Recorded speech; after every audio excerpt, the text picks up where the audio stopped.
Jay here for Full Time Devils. This is the Arsenal preview. We've just done a watch along for the Burnley game. So with the games coming thick and fast and with everyone scattered about, we thought we'd do a quick Arsenal preview while we've got Shane here with us, joining us, and Angelina as well. So this preview is being recorded before Arsenal's next game, which is against Chelsea. Yep. So we don't know the result of that. We do know that Manchester United have just beaten Burnley 2-0, a clean sheet. Marcus Rashford and Anthony Martial scoring again. No Paul Pogba, he didn't play. I mean, still good day in the office. Something to build on looking ahead to the Arsenal game. I think without Pogba and turning in that result, clean sheet. A clean sheet, remember that? Well, yeah, that's vaguely. I was just going to say that's few and far between, but without Pogba in the squad, not just a starting lineup, it was just I think you guys called it a comfortable performance, wasn't it? We didn't at any time feel like we were going to give up the ghost in this game, which was a first as well. But was just, I suppose, we just did our job today. We just played to our strengths. We tried to open them up when we had the opportunity on the break. We had a lot of the ball, but again, I'll tell you what, it was better this time because Martial and Rashford, like you mentioned before, they were kind of trying the 1-2s at the edge of the area, making opportunities, not too many, but we look good. I think if they can develop their relationship up there, who knows?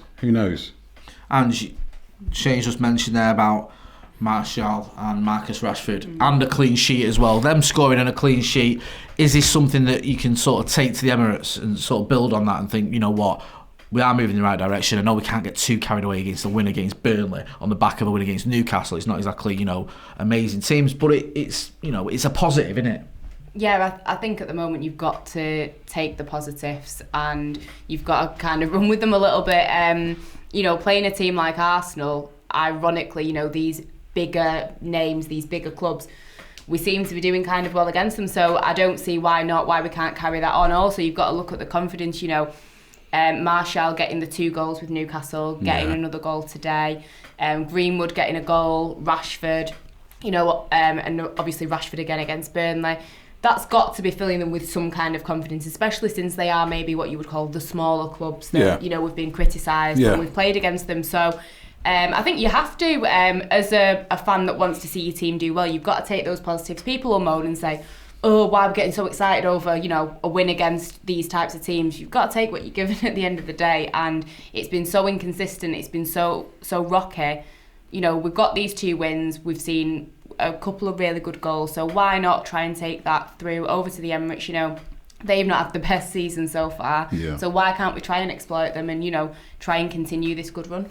We have struggled against the crap teams, and Arsenal are crap. So does that make does that worry you?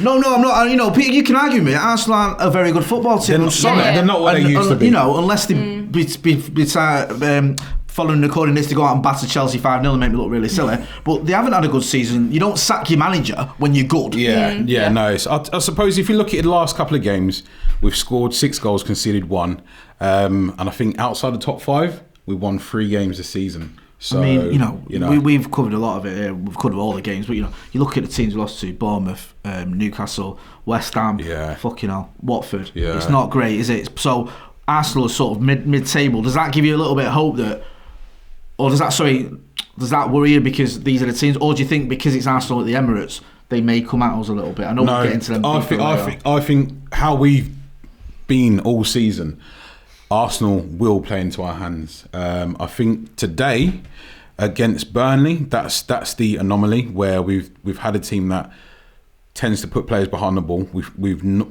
managed to break them down a few times today, which was encouraging. But in terms of Arsenal, they will always try and play.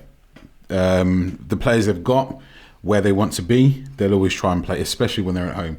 And we've seen time and time again this season, we open teams up. We're so dangerous on the counter-attack. I think we'll trouble any side. Daniel James today, he come more into his own in the second half. Brandon Williams, he brought that quality at the wing-back position. So that was really, really encouraging today. So for me, listen, not saying Arsenal can't hurt us or they don't have the players to.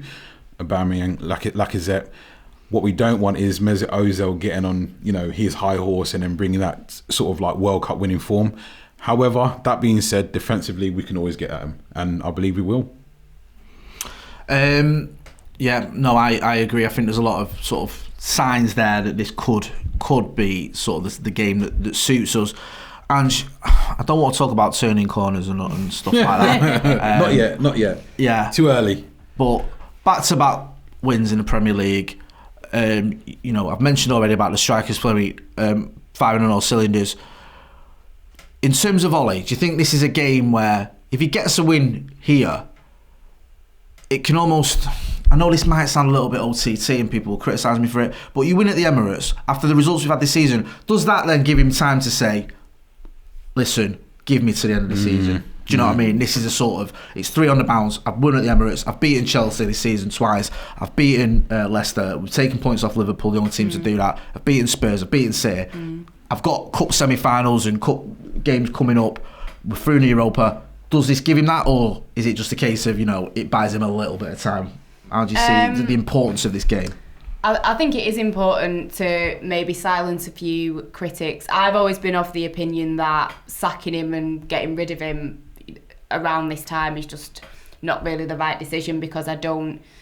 Obviously, Pochettino, everyone's talking about that. I don't think bringing somebody in when everything is so chaotic, there's no consistency. I think the team are gelling, but maybe 100% aren't there. Yeah. To then bring in a new manager, I think it would just cause chaos. I do think that Ollie deserves, to an extent, he deserves a little bit more respect from fans, in that, you think about when he came to the club and that run of games that we had, beating PSG, that type of stuff. And then obviously this season, it's not been as good, but the results that you mentioned, it's not been as bad as people have made out. I think, there's been issues, there's been inconsistencies, there's been games where we should be getting results.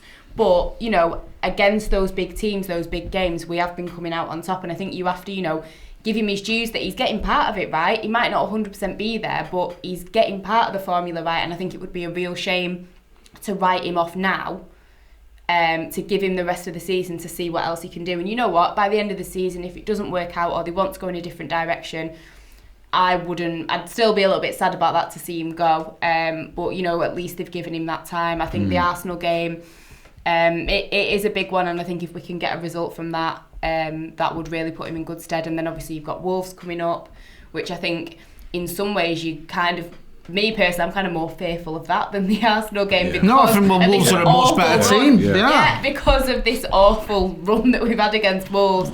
I think it is an important game, and I do think that he deserves the time, and hopefully getting a decent result will kind of silence a few people and give him that little bit of extra time that he needs. Yeah. We're going to move on to predicted 11s. And I'll stay with you.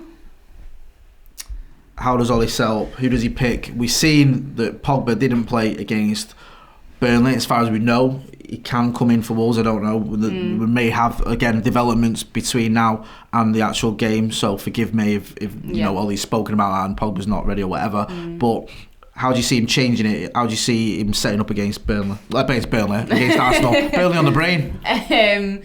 Obviously, keeping De Gea in there, I would bring, if you're looking at kind of the team that we had tonight, I would maybe I would definitely bring in Wan-Bissaka over Young. I know there's been a lot of talk of Tuan Zabi, which would be great, him and Maguire, I think, in the long run, but he seems to have been paired with Lindelof quite a bit at the minute. Maybe they kind of know each other a bit better, and for communication purposes, I guess, maybe keep them. I would start with Brandon Williams, to be honest. But I know you're his number one fan at the minute. I think Howson is his number one fan, to be fair. I'm a distant second. Club. Yeah, I mean, I'm on that bandwagon with him. I think looking at his performances, and especially, tonight against Burnley, that first half, the crosses and the chances that he was making, we need that. We need a bit of excitement. We need a bit of speed down that side. I know everyone will say, he's young. And I've even said before, with him being young, you kind of worry, like, is he going to make a bit of a mistake, and can you see a bit of a red card with him maybe or something? But I think he's shown his maturity. He's shown that he's good enough, so I would definitely include him. I would take out Matic for Pogba, hopefully. Controversial decisions there. People will be kicking off over that one. I would keep Fred because I think it's been really good to see his. I mean, I don't think Scott McTominay is going to be. No, he's got ligament damage. Yeah. You know, I don't think we'll see him again for a little while. It would have been great to have seen him. So I would stick with Fred. And then, to be honest, Pereira has had a good game against Burnley. Maybe he will start with him. It's predicted, you know, and people get about this, but I repeat myself all the time, but it is predicted. So so maybe I think he probably will keep Pereira. I'm not his number one fan, but maybe keep him. I would like to see the kind of Rashford, Martial, Greenwood kind of set up again. So you drop James in for Greenwood? Yeah, I think he probably. I'd keep him as a sub. Maybe he'll come on because I think he's took a bit of a battering tonight. He might need a day or two to have a bit of a rest. But I would like to see those three start up front again because I think they'll all be coming into the game with such confidence. Obviously, United, Arsenal, no matter where they are in the table, it is still a big game. And yeah, I'd like to see that. Sounds good. Shane, your starting 11 against the once mighty Arsenal. Yeah, once. It's a long time ago. I think he'll go with De Gea in goal. I know we spoke about Romero possibly coming in. But you don't drop him after a clean sheet. You don't drop him madness. Our first one in, 15 since games? Fucking October. So, De Gea in goal, Wan-Bissaka, Maguire, Lindelof. We'll go with Brandon Williams. You don't have to, I'm not like... Jay's going to kick us all under the table. I'm not, I like Brandon Williams and I think he's our best left back. If you the watch along, I'd make that quite clear. This is predicted as well, so you might think that Ollie would bring in Luke Shaw, so I don't want to be like... No, I'd like to think Ollie would more go towards performance based. That's why you give people opportunities. Yeah. So for me... Based on what he'd done today, I would have thought that Ollie would give him another start. Yeah. For me, it wouldn't make a lot of sense for him to be taken out of the team with how well he'd done today. Like Ange said, he's shown his maturity today. So yeah, I'd see Ollie starting him again. I think Ollie will start Matic and Fred and Pogba in central midfield. Because he seems to like this two holding players midfielder thing, which I don't agree with. But I think. If he goes with that again, with McTominay being out, and if Pogba is available, I think he'll go with, as I said, Matic and Fred, and Pogba sort of sitting behind the front three of Daniel James, Martial and Rashford, bringing in Greenwood off the bench. Yeah, makes a lot of sense. Both of those teams make a lot of sense. Just thinking about it and thinking what Ollie would do, what I expect him to do. Aaron Wan-Bissaka comes back in. De Gea in goal. Aaron Wan-Bissaka at right back. Lindelof and Maguire at centre back. Listen, I want him to start Brandon Williams. I'm just wondering whether he's going to be on this. Whether he's going to rotate. Maybe an indicator. I'll be annoyed if he does, but I will put Shaw in there. I think he might do. I just do, and I think, like you said, he brought him on late on, which was one of the most strange substitutions we've seen in a little while, although it did kind of make sense because we won. You can't fault him if it works out. He had a yellow card, that's the only thing. So I think he will start Luke Shaw, though I'd rather see Brandon Williams there. I think Pogba comes back in. I think he comes in for Matic. I don't think Matic can play 2 games in 5 days, whatever, when he's had played for a long time. Imagine that. Fred, I think Fred is undroppable for Ollie. He loves him, doesn't he? He plays him every game, plays him full 90 minutes. He certainly plays him when Scott McTominay's not available as well. Yeah. So I'd go with Pogba, McTominay.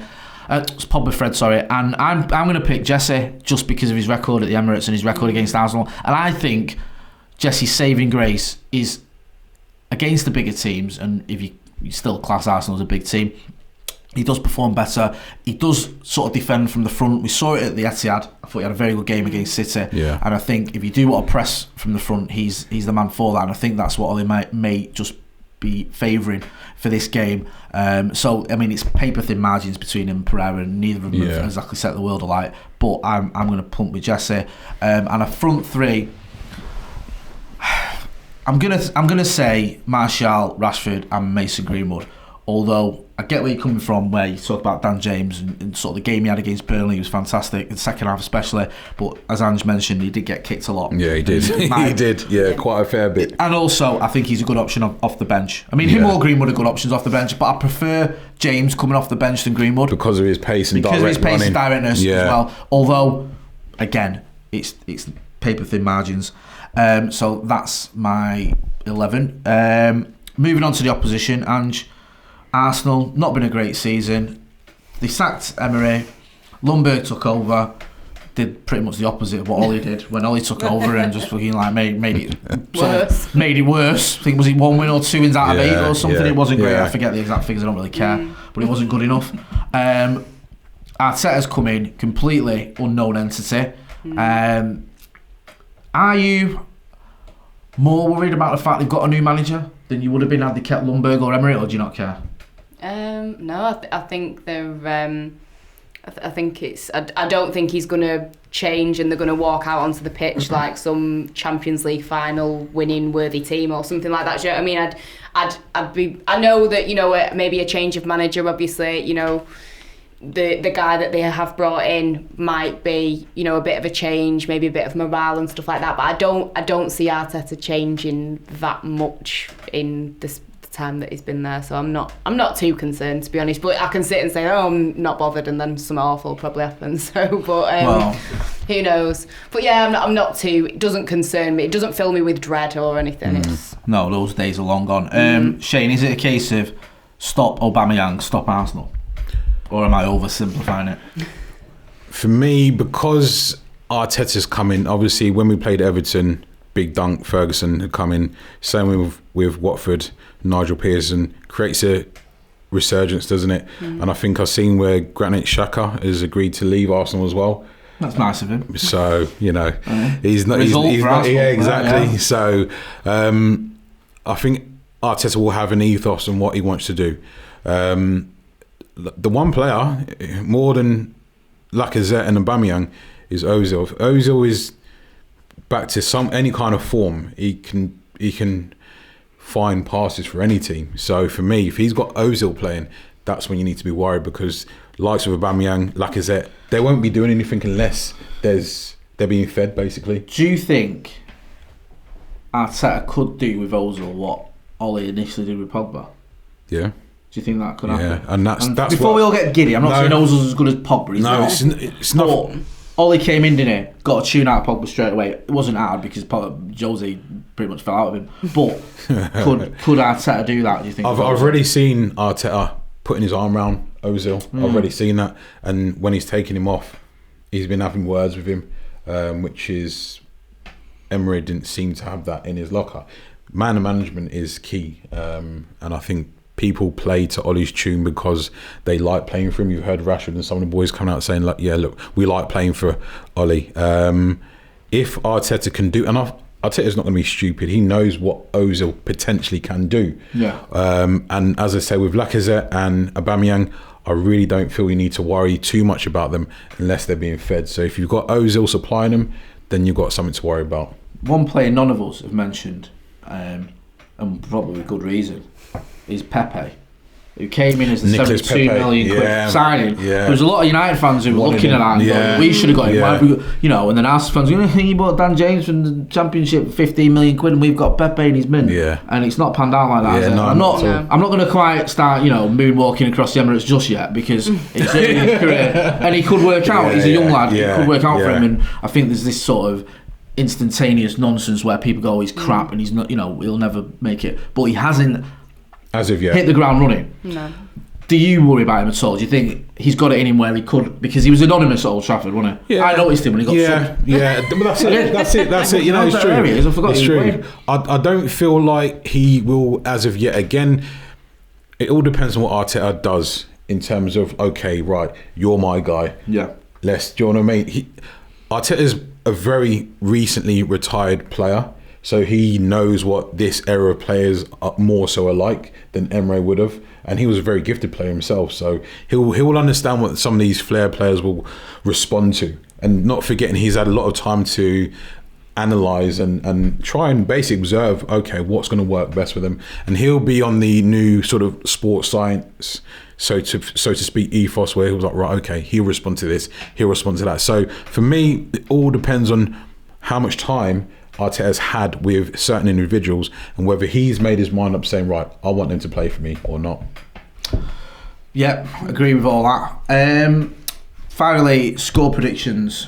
Ange, I'm going to try and be confident and say that we're going to keep another clean sheet. I've got a good feeling, so I'm going to go for another 2-0. 2-0? Yeah. 2 clean sheets in a row. In a row. No, that's pretty special, that, isn't it? Absolutely crazy. Shane, what are you going to go for? Your score prediction? I'd love to go for a clean sheet. I really would. I don't think we will against Arsenal. I think it might be a high scoring affair, maybe 3-2. Historically, that's how it's been. But yeah, I'll go with 3-2. I don't know, man. It's not an easy one, is it? No, to me, this stinks of a draw and pains me to say it because we should be beating Arsenal, as I said earlier, the crap. But I just feel that it might just be one of those where, similar to Old Trafford, it's just one little lapse or one decision or even a referee's decision that could just go in their favour because they get quite lucky a lot of the time, Arsenal as well. They do. You know, they tend to get the rubber of the green when they don't really deserve it, even though they're a club in disarray. It wouldn't surprise me if they managed to grind out a result, which for them would be amazing. I think the sort of state they're in, and for us wouldn't be the end of the world getting a draw at the Emirates because it's still the Emirates, regardless of how poor this Arsenal team is. So I'm just going to go for a 2-2, but I hope I'm wrong. Yeah, 2-2. That's goals though, isn't it? So it's a lot of goals though again. Yeah, so we'll see. Hopefully I'm wrong and we just say them. Shane, where can people find you? Mainly on YouTube, just down as the United Man. I'm active 3-4 times a week on there, putting out some content. So yeah, mainly on YouTube as the United Man. And if you have got any spare Christmas presents you want to donate, Shane got left out. So starting a little GoFundMe, just giving type thing. Check it out on his channel. Sorry mate. I wouldn't go around this house for Christmas dinner anytime soon, put it that way. Ange, where can people find you? Just on social media, Angelina Kelly. Yeah, guys, thanks again for doing this. Don't worry, the Skype previews will be back soon. We'll have Howson, we'll have McCullough, we'll have Gaz, we'll have all the usual suspects back. So it's been a quick preview. Obviously, the game's coming thick and fast. Don't forget to hit subscribe, get involved in the comments, like and share. I've been Jay. Thanks for watching.